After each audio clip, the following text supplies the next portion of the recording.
We finally have Jerome Bettis back with us. Jerome, all right, let's talk some X's and O's football. Sounds like the NFL is going to really clamp down on these cornerbacks, hitting beyond 5 yards, holding. It's kind of the anti-Seahawk rule, I guess, after they win a Super Bowl. How do you think that affects corners? And can they still be a dominant defense, and can you still be a dominant corner if they're going to enforce these rules more strictly?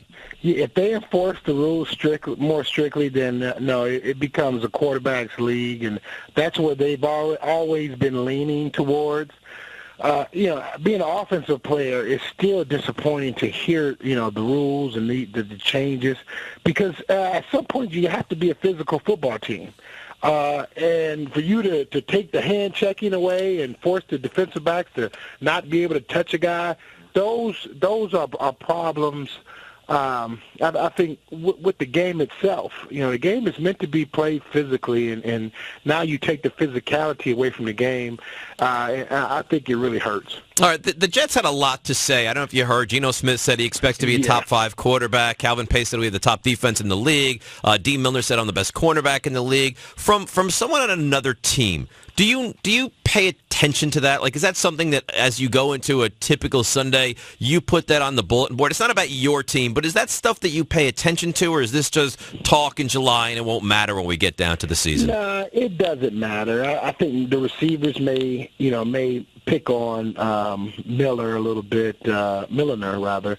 If he gets burnt a couple of times, people start making a joke about it or something like that. But I think for the most part, guys understand. This is when you do the prognosticating and talking about what you think you're going to do, because when the season starts, that's when it's time to really shut up and put up. So these guys, it's disappointing for me to hear it, because I'm saying to myself, these are guys that didn't do much last year at all, and for them to come out and say that, it's like, where is this coming from? And this can't be coming from your body of work last year, so where is it coming from? So that's the disappointing part. Jerome, I think the toughest division to prognosticate is the NFC East. Of those 4 teams, which one do you think will win the division? Oh, that's a good guess. Really, it's. You just throw a coin in the air. I would have to say Philly right now. They've got an edge on everybody, because they've only really got to just work on getting their defense a lot better than they were. The offense is